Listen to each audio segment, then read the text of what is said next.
Hey guys, so if you're feeling tired after 8 hours sleep and you're not sure why, then you're going to enjoy this video where I'm going to share with you what could be going on that's missing. So if you're new to my channel, hello, my name is Elika. I'm an energy optimization coach and trusted advisor for purpose-driven leaders who want to have way more energy because they understand that that's what's going to help them to really create the impact that they're here to make in this world. So as we go through this sharing today, I'm going to really give you a lot of the lifestyle hacks and the habits that I've had to cultivate over time with myself and with the leaders that I work with to really understand and kind of debust a lot of the myths around how we're just going to get good sleep and therefore energy. So let's start with the myth around sleep. And it is actually built on a lot of studies, in which one of the biggest ones that's quoted is the National Sleep Council recommends for adults that they require between 8 and 9 hours of sleep, and a minimum 7. And that is built obviously on a lot of data of just looking at what provides the good amount of sleep for the average human. But the truth is, we know that sleep is not as binary as that. It's not just like you get 8 hours sleep, you feel restored and everything is great. So if you feel that you kind of have been averaging well, but you still get up in the morning and you feel either groggy, a little bit drained or fatigue, or that fatigue comes on very quickly, even after that amount of sleep, there are some deeper things that you really want to address. And that's what I want to really just guide you with today and just provide you some support so that you can feel a lot of peace, that you have a real guide of what to follow and what might be the missing part of the formula for you. So it's not so black and white where you're like 8 hours sleep, I should feel great. So let's start with the idea that you get 8 hours of sleep and that you feel great is missing things like the gut and some inflammation that you might be having, like in the body, in the engine of the body, the gut, that is really going to be used as a key part of taking fuel and converting it into the source of energy that you use. If you are having great sleep, but that's not addressed, that's going to show up. And we also know that in your day-to-day living, you're going to be impacted by things that can stay in your mind and can be these hidden little things that are sapping away at you all throughout the day. And sometimes when we wake, we have to think about those things. And so we feel that our energy is drained immediately. And these are things that can be emotionally draining for us rather than just physically draining for us. I also want to talk about like the nervous system and how you may have that amount, the good sleep that you need, but you may find that there are moments and pauses throughout the day where your nervous system gets hijacked and your body literally feels like it is in fight mode. And it can be in different modes, right? So I have other videos that talk about this, but you can be in fight or flight. You can literally feel like, actually, I'm gonna run. I've got that kind of like, I need to get away from this. You can be like that state where you just kind of freeze. And you know, the key thing here is with our nervous system is a dysregulated nervous system is going to feel like an energy leak. So what I'm trying to point out to you is the 8 hours sleep formula doesn't allow for these micro energy leaks. That's how I kind of perceive it, as how they show up in our life. Elements of our life that we haven't addressed to the extent that they need. So it's a bit like having an open window and feeling the draft, but not knowing where it's coming from. And so this can be the missing formula for you to really have that assessment of your energy and see exactly what the energy leaks are for you. So I want to introduce you to my energy reset recipe as a roadmap that you can use for that. And you know, if you're new to this channel, you're not familiar with my roadmap, the energy reset recipe are my 4 pillars, which create a framework of where you can really assess personally and professionally all the areas of your life where you could be leaking energy and therefore not using your energy in the most efficient way. So when we look at this, the first pillar of nutrition, we can see that when I talked about the gut, a big part of having a healthy and robust gut health without the bloating, without the chronic fatigue and the brain fog that comes from that connection to the gut. A big part of that is having a really good gut health protocol. And a good gut health protocol starts firstly with removing things that keep the gut inflamed, that cause irritation in the gut, what you might experience as bloating or digestive issues. So you want to remove all those things. So we typically do that through an elimination diet, or at least identifying what those offenders are. You then want to help the gut to repair any damage. So this damage is typically happening in the intestinal lining, and a lot of people refer to this as leaky gut. So you want to repair, and there are foods and obviously lifestyle habits that we can change to really repair the gut. And one of the most beautiful ways of doing that is bone broth or aloe vera, to really give that gut that just beautiful collagen and silky support that it needs for the lining of the gut to be healed. Now, another part of this gut protocol that you want to look at is restoring the body with lots of things that it just feels is really the right replacement of the foods that you should be eating, of the things, the lifestyle habits also that you should be adopting. And so we want to introduce things like gut-friendly bacteria. So that can be like fermented foods, and you can get that in multiple ways, like kimchi or sauerkraut or even kombucha. And kombucha is one of those because it's fermented tea with sugar. We're sometimes mindful of, making sure that you've not got something like candida or any yeast infections before introducing a fermented food with sugar. But it can even be things like yogurt can be a great fermented food choice for people. And so you're really replacing some of those foods that create that fire in your body with versions that thrive and allow all that ecosystem, which is the microbes, the bacteria that help your gut to thrive. You really want to introduce foods that allow that. And of course, supplementing with probiotics can be helpful. But I'm very much a person that likes to test the gut and see what's actually happening in your gut. And then add to it the symptoms that you're experiencing, and then from there start looking at which are the right supplements, which are the right protocols. But let's be honest, we can't really go wrong when we start supplementing through actually the real foods that our body needs and adding that to it. And that's the healthy bacteria from the fermented foods, it's the fiber-rich foods that really support us. So one element for me of the first pillar that around nutrition in my energy reset protocol is really on restoring the gut. Then I look into the second pillar, which is movement. Now, for me, I've noticed that some people feel that in order to rest and recuperate, you take up habits like just relaxing and watching TV. Now, I have noticed over time that certain habits that for some people are relaxing are actually draining me of energy. So, for example, when I watch TV, I don't find that an energy giver, as something that gives me, that reboost of my energy, even though it's could be seen as a recharge. So you need to be really mindful that when you are doing things that contain the body from having energy moving around the body, like sitting for long periods of time, by watching TV, computer games, all these habits that restrict energy, specifically in the center of our body as well, when you think about how we're normally seated, that's not going to allow you to have that constant feeling of energy that sustains you through the day. So what you want is, do you need to go to the intensity of movement, like high intensity workouts? Maybe not. But what you definitely want to do is have some forms of movement. So that could be, having a habit of when you work for an hour, you get up and you walk around your room, or you do 10 squats, or you do 10 push-ups. It can be just making sure that you have periodic periods of the day where you go out and you have a little walk, maybe around the block or somewhere nearby. It could be that you stand up and you circle your hips, can be a really good one, or your joints, like you can do these circles, you can do these things, and move every single joint and sit back down. And it's just really getting that body or your body to experience energy moving through it.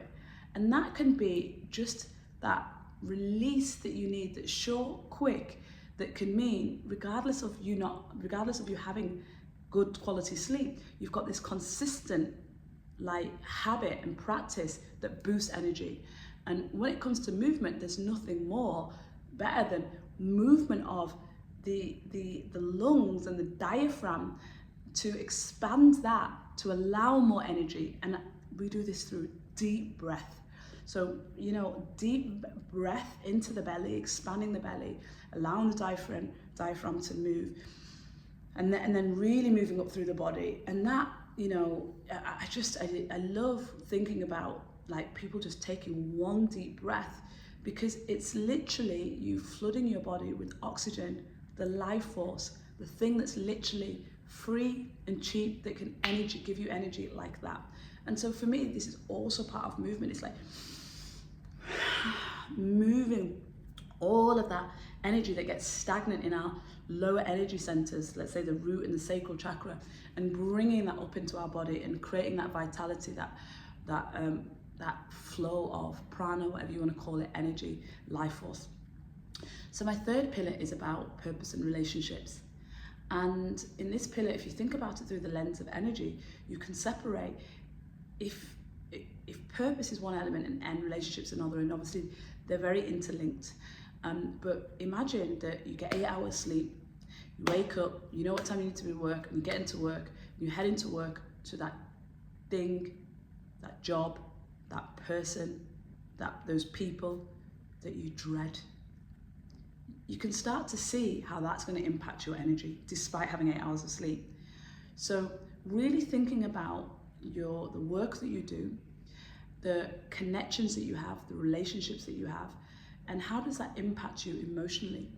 What's your mental state of well-being when you think about these things?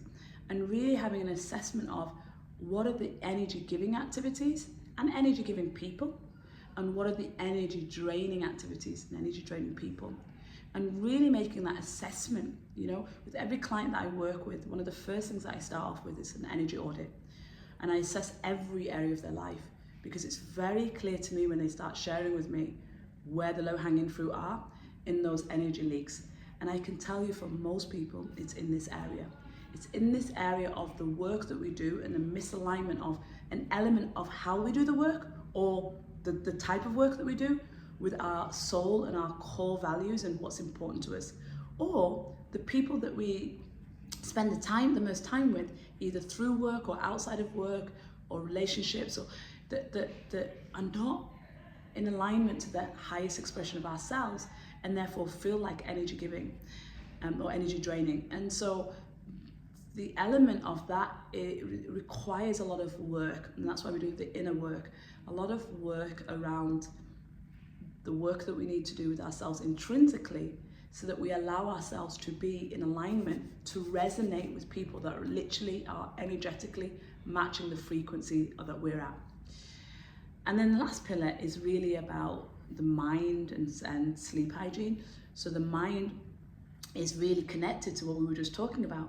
Like if you are holding on to beliefs in your relationships or the work that you do that have limitations, like for example, how much money I can make, so I have to continue doing this thing that drains me of my life force, or if I don't have this person in my life, I might not be able to have, something else that's a desire.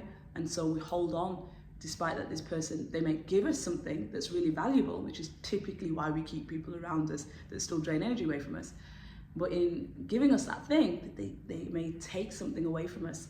And that can be a micro energy leak, but it can be a consistent energy leak that shows up in no matter how much you are, for example, sleeping 8 hours and even eating well or even getting your movement in, there is this feeling of energy drain, this lack of consistency in your energy, because you haven't addressed the beliefs that you have around those other areas and those other pillars as well that are in your life. And of course, we talk about the fourth pillar, sleep hygiene. And sleep hygiene is often considered to be more than just how many hours of sleep. I always say that sleep is good sleep is something that you start at the moment you wake up. Have you synced your body into circadian rhythm, into the solar rhythm of the day, into the sunrise and sunset? Have you synced your body into that rhythm so your body recognizes what should be waking time without an alarm clock, right, which can be really stimulating for the nervous system, but it recognizes what nature has always taught us, which is the time that we wake up naturally, which is with the sunrise.